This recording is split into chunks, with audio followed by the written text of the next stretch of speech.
It's Lady Cam, and welcome to my YouTube channel. So today, the topic is domestic violence. So I'll talk to you briefly about my experience with domestic violence and that you need to get about that thing, you heard me. So I'm trying something different with the lighting. I'm trying to see how it look like this, But yeah, y'all, let's get into it. I used to think my mistakes was who I was. The devil is a lie, killing all that he loves. Used to walk around the world with a bunch of pain. Ain't what I wanna be, but I can't complain. Used to think my mistakes was who I was. The devil is a lie, killing all that he loves. Used to walk around the world with a bunch of pain. Ain't what I wanna be, but I can't complain. You can't tell me that my God ain't real. I don't care how they feel. Yes, I got a testimony. I want to say, this is not a video to bash anybody. Anybody who I'm mentioning in here, been forgiven. Ain't nobody tripping on that. That's the past. But this is my testimony. This is my story. And hopefully this will help other people. Okay. So this was when I was engaged to this guy. And I would admit that it was on both sides. So I hit him, he hit me, he hit me, I hit him. So it was kind of that situation where we really didn't respect each other's space in that sense. It was definitely a passionate relationship. I definitely learned from it. So with that situation, there was times where my head was bleeding or I had to wrap my hand up to go to work because it was hurt bad. He had a knot on his head. It was crazy. Boy, I tell you, them 20s, boy, boy. But it was definitely crazy. And just to kind of fast forward a little bit, because I don't want to focus necessarily on the abuse that we caused each other. So, I want to say we were with each other, let me see, 2015, I want to say we were on and off for about maybe 2-3 years. Because I remember breaking off the engagement 2017, and that was the same year my mother passed away. And I want to say I met him either late 2014 or like 2015-ish. So I think it was 2014, like late 2014. But anyway, so like I say, it was like back and forth. But it was times where he hit me and I didn't hit him, and it was like, what, dang, like what we doing? So anywho, for the record, don't put your hands on nobody. Women don't hit men, men don't hit women. Don't hit. If you in a LGBT relationship, first of all, you don't need to be doing all that. But if you is in one, don't be hitting each other. So anywho, the way I got out of that relationship, that's why I really wanted to do this video.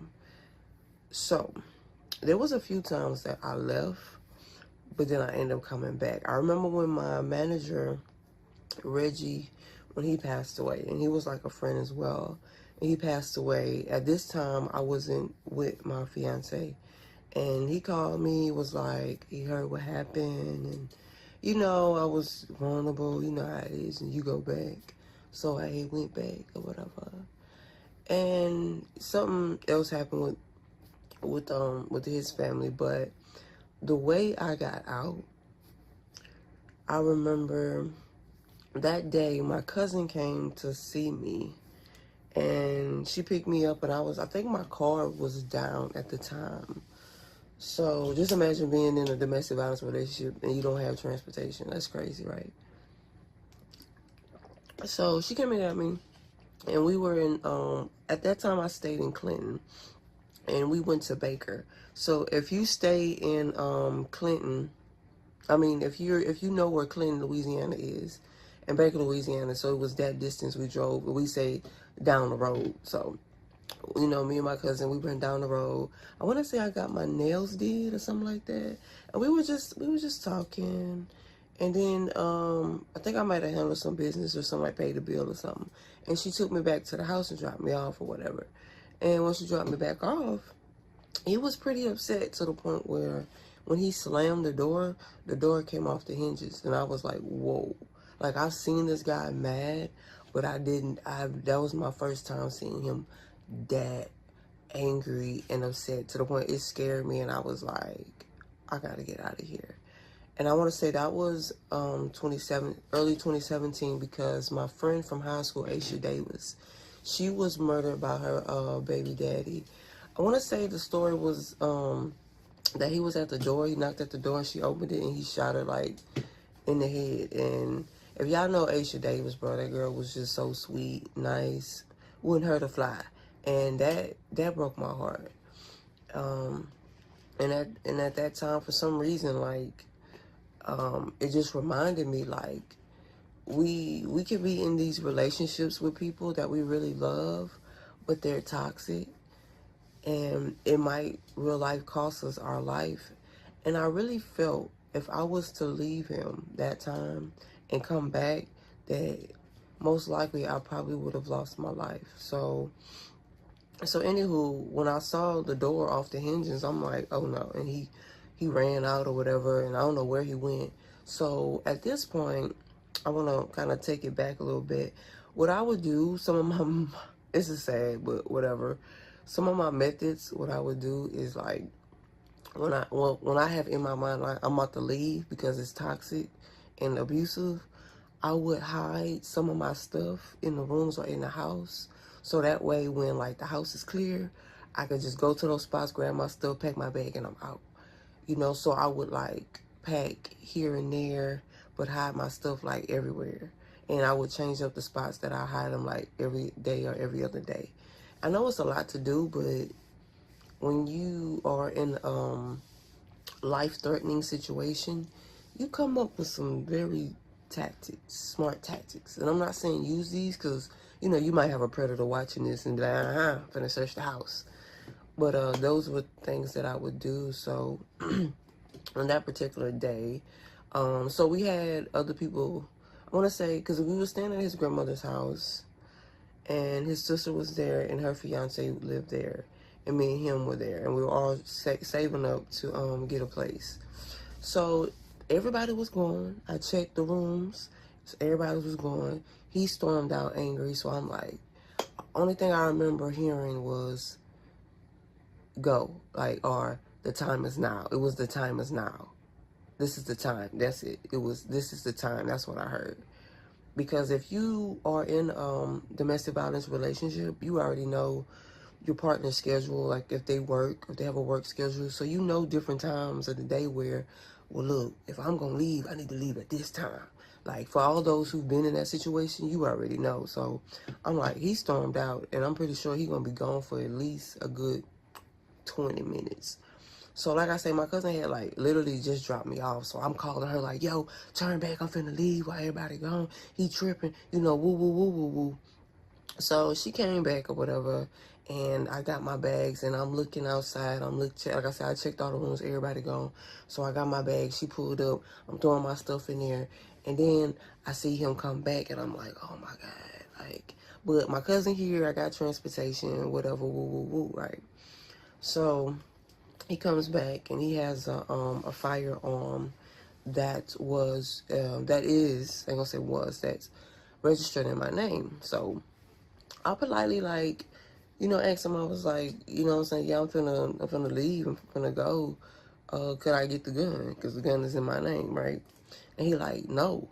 And I'm like, bruh, like, can I get the gun? The gun is in my name, like, you feel me? And he like, no, like, hard up, like, no. So I see his sister outside, and their little cousins. When I say little cousins, they like little kids. So I'm like, bro, I'm not trying to cause a scene in front of these children. You got a gun, you're angry. I'm just trying to make sure this situation goes over as smooth as possible. So I was like, you know what? Keep that. And I just left with my cousin. And that was the last time I saw him. And that was that wasn't the last time I saw him. That was 2017. So a few months later, my mother passed away. And, well, you know, excuse me. not to get off topic, but there was another situation that happened after that with that cousin. And people, I don't know, people show their true colors when you're in vulnerable situations and they feel like you, what could be the proper term, proper say? And they feel like you have nobody else to turn to, so they try to like take advantage of you. So I remember staying with when my cousin picked me up, whatever. She brought me to her sister's house, and like we all went to the same high school, so it was, you know, I knew them. They was my cousins. These cousins that I knew, you know what I'm saying, back in the day. So I stayed with her. I paid her whatever because I still had a I think I had my job. Did I have my job? I had income. I might have been unemployment. I don't know, but I did have income. I do remember that. So I you know, I was paying her whatever and things like that, trying to, you know, kind of get situated and get my mind together.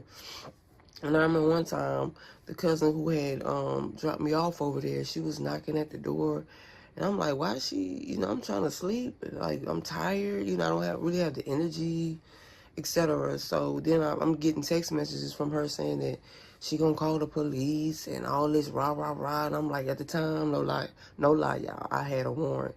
The only reason why I had a warrant is because when that situation, it was another situation that played out with him and his family, and they tried to say that I hit somebody, and you know, when we went down, they already knew that it was a lie, and it was a whole bunch of stuff. So I ended up driving away. I was speeding, trying to get away from that, and of course the police pulled me over. My fiance promised to pay for it, which now I know, good, don't do that. To pay for it, of course he didn't pay for it, so I ended up getting a warrant. So it was a traffic warrant. So look, I went out here outside wilding, because when I called, she talking about a warrant. I didn't even know what that was. I'm like, so what that mean? What's a warrant? Well, if you get caught by the police or pulled over and they run your license, you're going to jail. And I was like, oh my Lord. I've never been in trouble with the law. So luckily, I was able to pay that off probably like a year or two later. So anywho, I had to escape from that situation after I escaped from that situation. Can you imagine? So I had called my homeboy Warren. Shout out to him, my boy. That's the one who I recorded Get It Got It, the song in his studio. He used to work with my mother back in the day. So I called him to pick me up to bring me to the Greyhound station. So I'm like, just in case the police try to pull up here, and I got this warrant. And was my mom still alive at this time? I think she might have been. And like I was dealing with that, my mom being sick at the time, so she in and out of ICU. And I did remember I was fired from my job because of some stupid situation with paperwork. Anywho, so one, he came and got me, brought me to the Greyhound station. My dad picked me up from the Greyhound station, the bus station. And I ended up staying with my dad. And then, like I said, my mother, she passed away. So shout out to my homeboy Josh, because he drove 3 hours to come get me from my dad's house, so I could make it up there to, you know, see my mom for the arrangements and all that. Anywho, with the domestic violence, with the escape situation. So I was able to escape that situation because just listening. And this was another time that I was really submerging myself into the word and listening to God and hearing from him, and those submission prayers like, move whoever you got to move out my life, you know what I mean? Because my spirit just not sitting well right now. Something is going on and I need some intervene, whatever the word is, I need it. So there was this book too that gave me a big revelation, especially when it comes to relationships. If you didn't have someone like a father figure or anyone to really like put you on game, quote unquote, about relationships or guys. So there's this book, R.C. Blake, shout out to him. I want to say it's called The Father-Daughter Talk or something like that. He's out of New Orleans. I passed out of New Orleans and he wrote that book. I brought the book, I want to say it was on my phone, and I read that book in like one day or one night, so to speak. Because I'm in the room with him, he's sleeping, I'm just reading this book, like tears just running down, and I had to go outside in my car that wasn't working, and finish reading that book because I was just crying because of the revelations. Like, it was just basically telling you how guys can run game on women, and we're too in love or whatever the case may be to realize of what's really going on.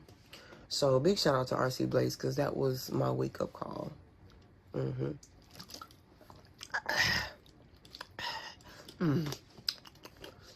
So anywho, those were like two back-to-back situations I had to escape from. So yeah, when it comes to stuff like that, you don't want to, if you're trying, because I know it's different now because guys are getting abused. Even though people may laugh at it, it's still a serious matter. You know what I mean? So I feel as if you are in one of those situations, prayer, and you just ask God for the grace, and you repent. Of course, you want to repent for everything that you've done, and you just ask Him for a way out. And look, baby, He will give you that way out. But you have to listen. You definitely have to listen. You have to listen. You have to pray. You have to listen for Him, and when He tells you to move and go, you have to move and go. Because when it comes to stuff like that, like life and death situation, especially with relationships, there's always a window. It's always a window. Like I say, if you know your partner's patterns, there's always a window of getting out. So, like I say, I searched the house, nobody was there. He gone. This is my time to go. Cousin, can you turn back around, come get me? She turned around, came and got me. Peace. So, there was another situation, domestic violence situation I was in. Now, this one was a little different because we were actually in the Word together. And we were watching sermons together. We were vegetarians together. We were abstinents together for the most part. And it was one of those relationships where it's like you're walking together with God. And I don't know, I was like, he was a gentleman, you know, that's what I liked about it. And I felt safe. But then there were certain things that he would say and do that was kind of like, But I was blindsided because we in the Word. You know, oh, he God-fearing.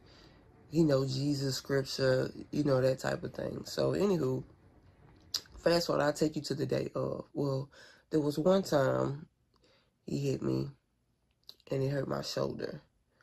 And if I tell you the cause of why he hit me, ridiculous. And like I say, this is not to bash, because I'm pretty sure you might see this, but he was looking for a DVD, and he thought I was hiding the DVD, because when I came and helped him find the DVD, it was right there. He said, oh, you put it there. Like, crazy mind things was going on. I can't even explain it. So, then he ended up hitting me or whatever, and I just told him, I'm like, if it happens again, I'm gone. It's like, even though we give people chances, like, it's not worth risking your life, because you never know, that second chance might be your last chance breathing on earth, you know. But I also knew he was dealing with mental issues like schizophrenia and, you know, some other things like that. So anywho, and he was on medication. So anywho, with the second time it happened, and for that part with the shoulder thing, I ended up going to the hospital just to get checked because it was hurting me or whatever. So anywho, with the second time, we were in Baton Rouge, Louisiana, because at that time that's when I stayed in California or Nevada.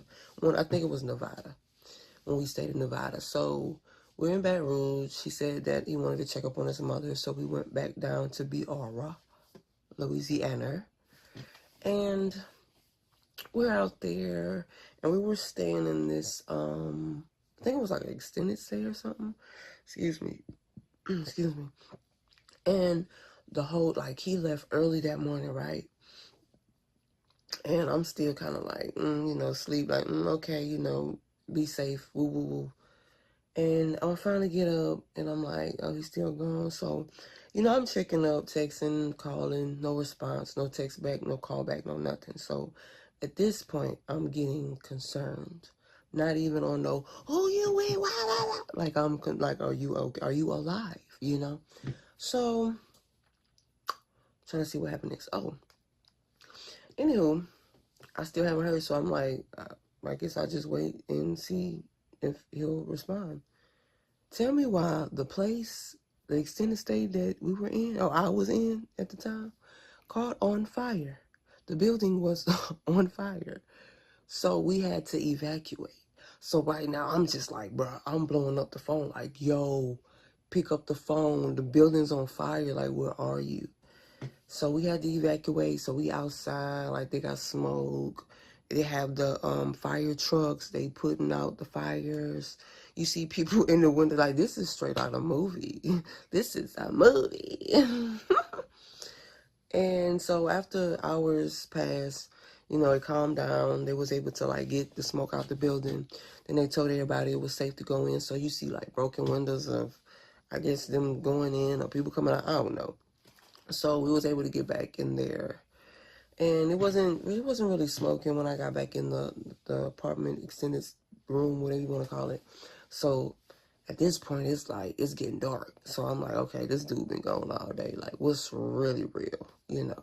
And I understand people need their time and what weird noises. Hold on, let me turn these lights back on.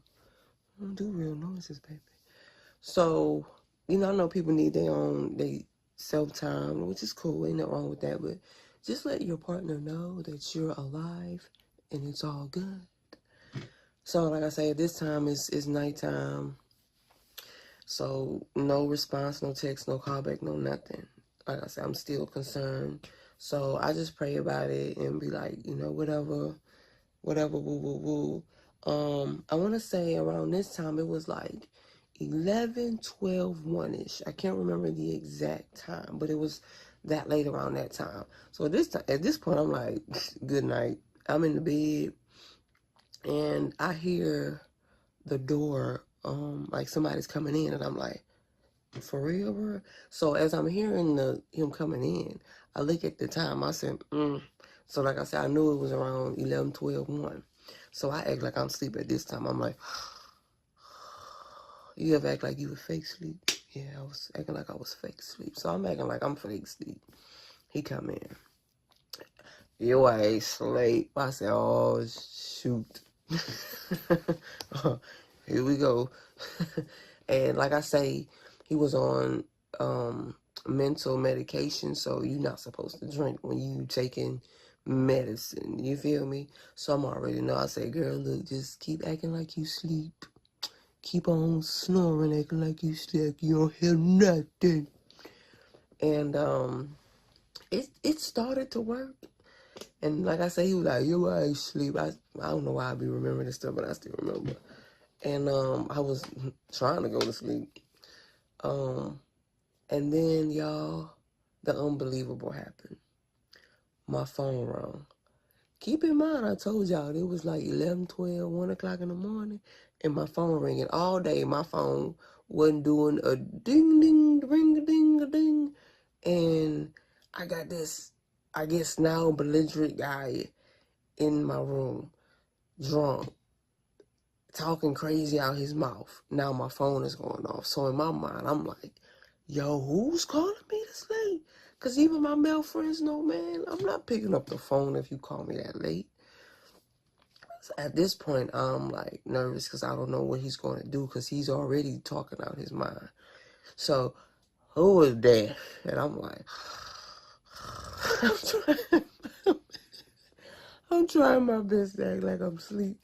Like, I'm trying my best at this point. Because in my mind, I'm like cussing out whoever is calling me this late. Because what? You have no idea what type of situation I'm in right now. So he picks up the phone. Well, he answers the phone. It was a cell phone. He like, hello, who is this? And I'm hearing a guy on the other voice, but I can't really make out who it is. Like, which one of my friends is this? So he on the phone with him, and I'm paying attention. I'm like, I still don't know who that is. And I'm now at this point, I'm like, hey, I'm trying to act like I'm getting up. Like, what's going on? Hey, you made it in. What time it is? Like, I'm acting like, what's going on here? And all I remember is he like threw my phone, and I was reaching for my glasses, and he just pop me in the eye. Like, real life gave me a black eye, and I fell. And I just remember, like, he broke my glasses, so I got glasses broken on the floor in my eyes. It's like hurting, like everything just went black. Like he hit me that hard, I couldn't even see. I couldn't see for a minute. And I just screamed to the top of my lungs, my voice. I was just screaming and hollering, basically trying to signal somebody to come and help, like I'm in trouble, because I didn't know what else to do. Dude, you've been gone all day. You come back drunk and violent and crazy. Hell, I was like, whatever. So at this point, I'm hearing people knocking at the door, like, are you okay? Are you okay? What's going on?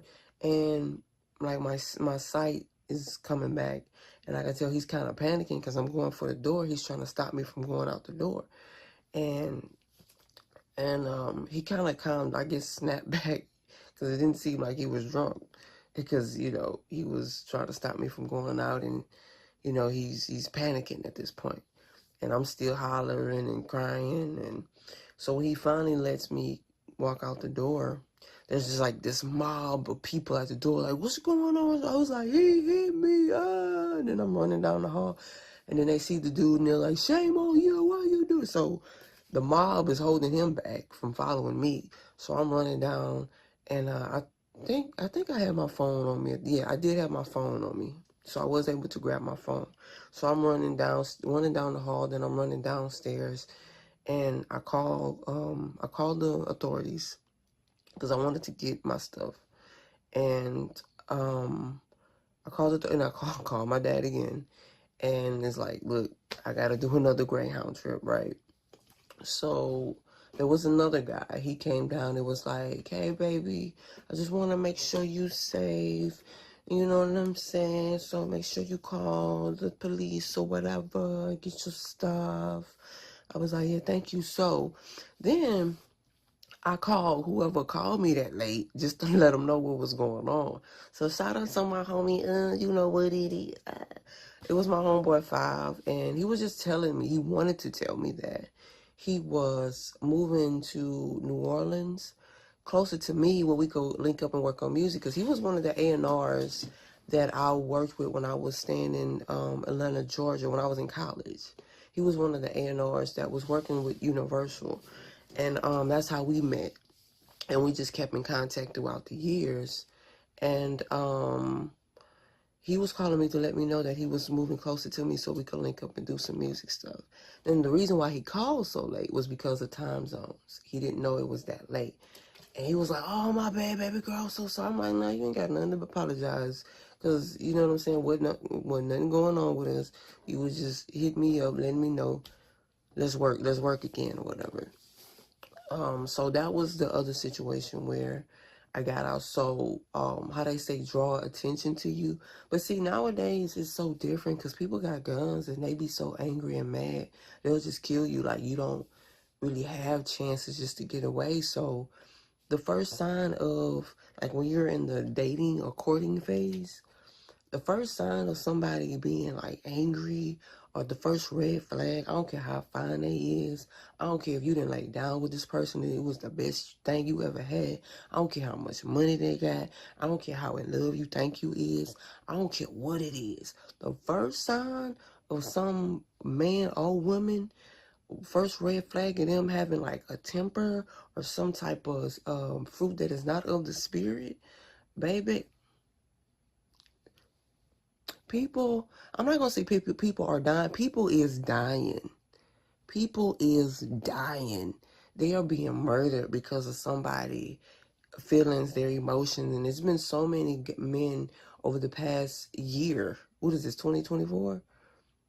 Over like this year, like, I know last year and the year before, it was just so, every time you look up on social media, it's a post about a girl dying, a girl being shot because a dude mad because she don't want him no more, or whatever the case may have been.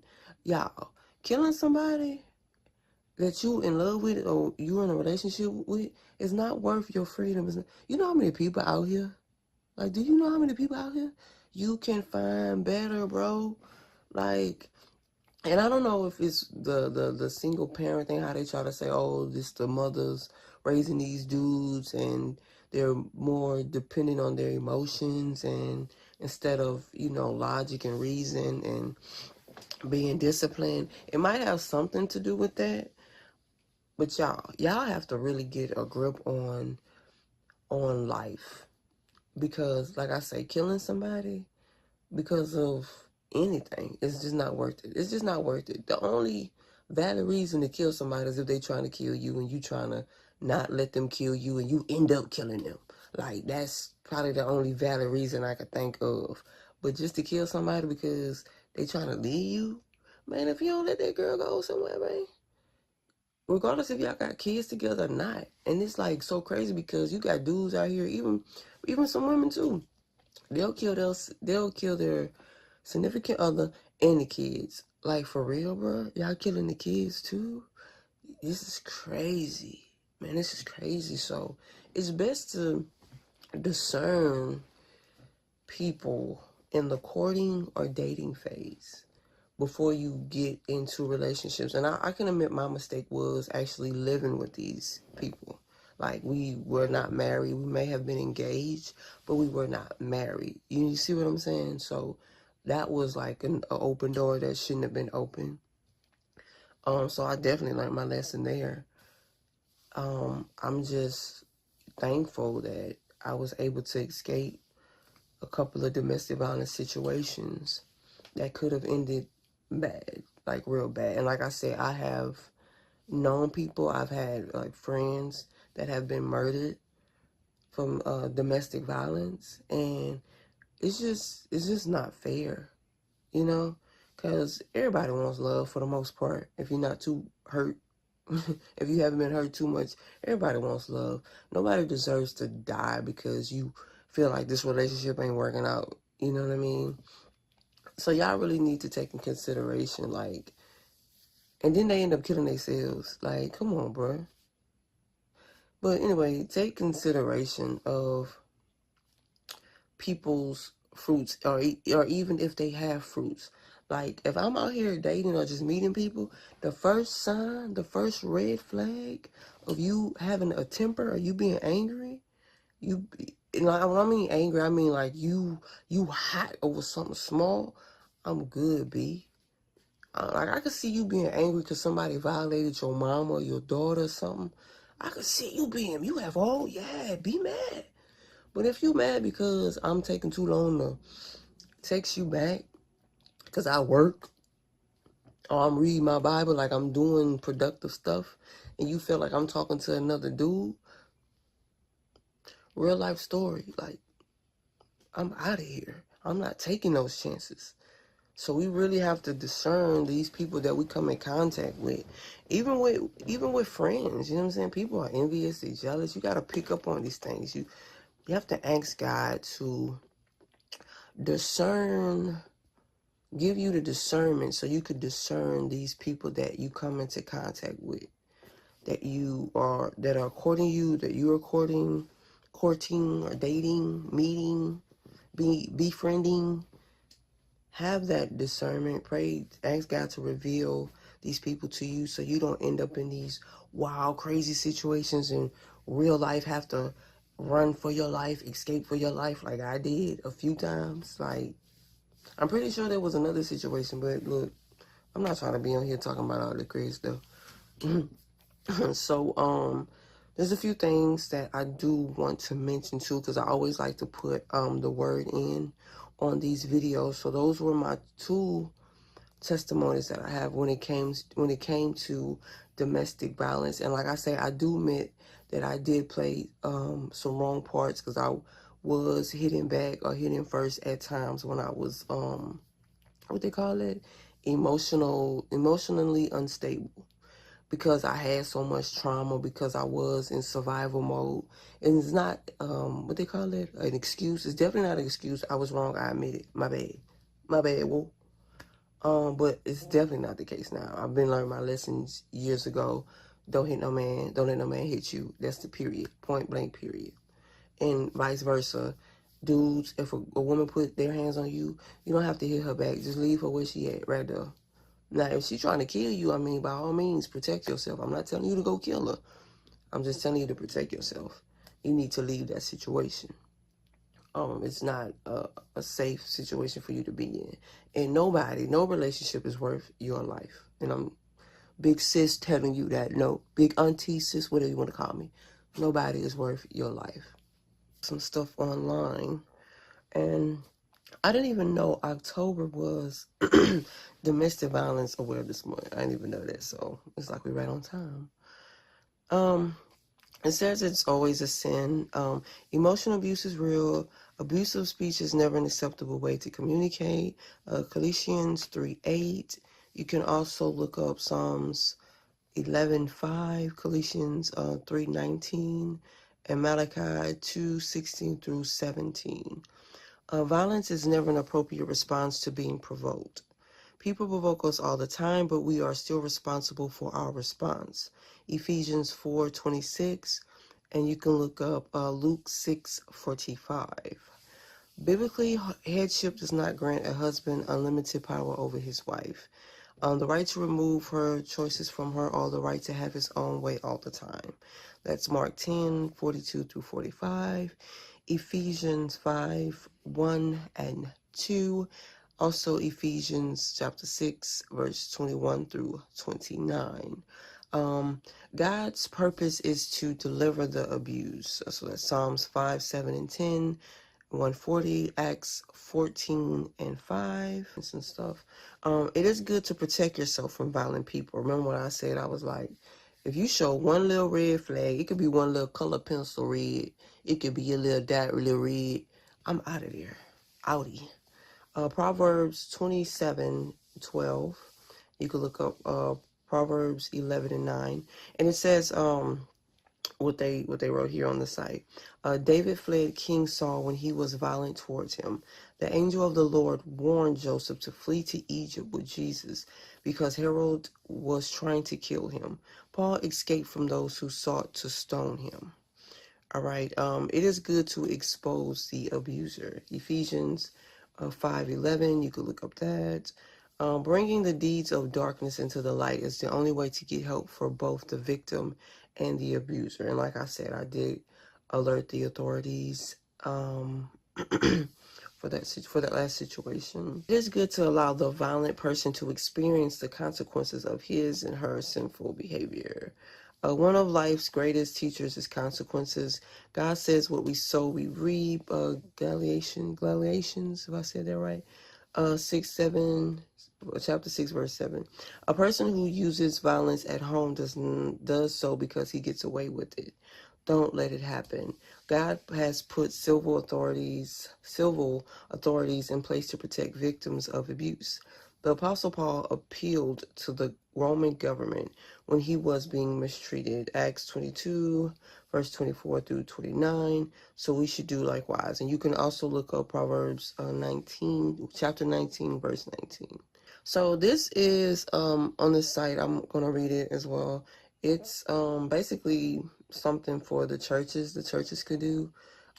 Churches can and should do all they can to combat domestic violence.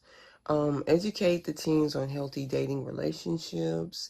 Even adults. I'm putting my own adults too, baby, because a lot of times we don't be knowing either.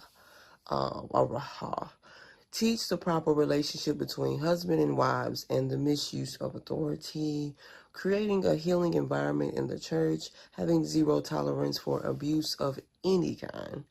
Become familiar with the community resources to help women and families in crisis. And not only the church, I think this should be conversations that need to be talked about at home.